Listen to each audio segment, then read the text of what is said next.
Wow! We love the original Stargate movie, and we love the TV series that expanded the universe 3 years later. But there's no doubt that the television show did a lot of things differently.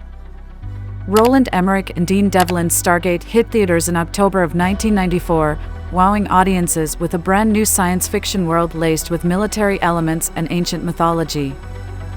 Although the pair wanted to make sequels, instead MGM decided to send the Stargate franchise to television. Stargate SG-1 premiered in July 1997, with Richard Dean Anderson taking over for Kurt Russell. A mostly Canadian team took the reins of what would grow into a full-fledged sci-fi franchise, including new Daniel Jackson actor Michael Shanks and a cast and crew based in Vancouver, British Columbia. Of course, the show was a hit, running for 10 years and more than 200 episodes. There are some small and some big differences between the world of the film and the TV universe, some the result of production necessities, and some possibly oversights on the part of the writers. Some of these changes we can explain away with some in-canon speculation, and we're really going to try hard here, but others are so different that you might have to conclude that the movie and the show are just set in two different universes. Some of these are obvious, but you might not have noticed the more obscure changes. If you've spotted something that we don't mention here, be sure to post it in the comments below. Moving mountains. This one always struck me as a funny thing to change. In the movie, the Stargate research program is housed deep within the fictional Creek Mountain military complex, but the TV show changed this to a base that actually exists in the real world, Cheyenne Mountain, also in Colorado. Here, General George Hammond was in command, rather than General West. Explaining this one away in canon means that, at some point after Jack O'Neill returned from the Abydos mission, the Air Force packed up the Stargate and transported it to a different decommissioned missile silo, where they reconnected it to power and the dialing computer, and then proceeded to throw a sheet over it and decommission the project.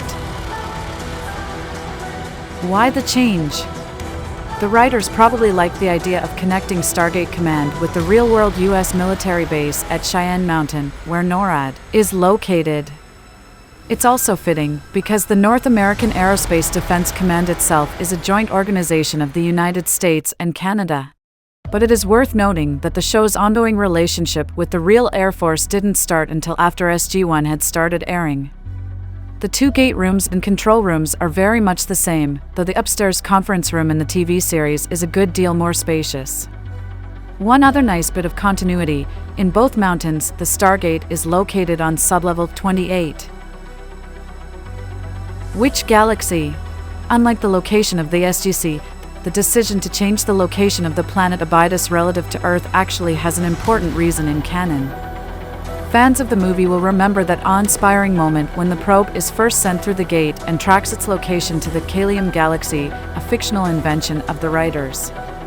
This contributed to a sense that this story was massive in scale, as Dr. Langford declares that the Stargate has reached a world on the other side of the known universe. The vast distance between Earth and Abydos, which is named in the script, but never actually named on screen, also gave the marketing department the film's tagline, "It will take you a million light years from home. But will it bring you back?" When SG-1 premiered with Children of the Gods, though, we quickly learned that in the TV universe Abydos is very close to Earth, in the Milky Way. In fact, it's one of our closest neighbors in the Stargate network. This was necessary because the Stargate was able to connect without the dialing computer having to compensate for millions of years of stellar drift. Other addresses discovered in the pilot episode would have to be adjusted to account for the fact that stars and their planets slowly drift apart over time. The base computer would only calculate a few per month, just enough for an episodic series. What's in a name? Okay, this one is smaller, but while we're talking about characters brought over to the small screen, it's worth noting that some of them also received name changes. Stargate SG-1 fans will know that Shayuri was renamed Shari, more than likely just to make it easier for the actors to pronounce. Probably for the best. Then there is Jack's late son, whose accidental death has sent the Colonel into a spiral of grief and made him willing to accept a suicide mission. The young boy's name in the TV show is Charlie, given time and again throughout many episodes. Charlie's name was never spoken in the film, but eagle-eyed viewers will spot the framed award on his dresser, it's Tyler O'Neill. As for Jack himself, who knows why the TV series changed the spelling of O'Neill, with one L, to O'Neill, with two L's.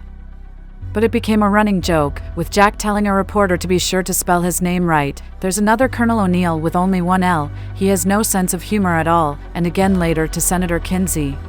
This Colonel O'Neill can't pull off Kurt Russell's flat-top haircut, and he's much more likely to start a mission with a light-hearted quip. Push-button dialing.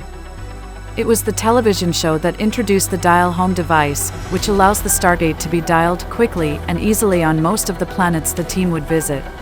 The movie never actually explained how the team dialed back to Earth at the end. After Colonel O'Neill convinces Hammond to let him take a team through the gate back to Abydos, he and his team discover that the planet now has a DHD conveniently located next to the Stargate. Push-button dialing at your fingertips. And even though Samantha Carter geeks out about the device the moment she lays eyes on it, Daniel doesn't say anything about it. I guess maybe he found it tucked away in another pyramid, had it moved, and figured out how to connect it to the Stargate, using his archaeology degree?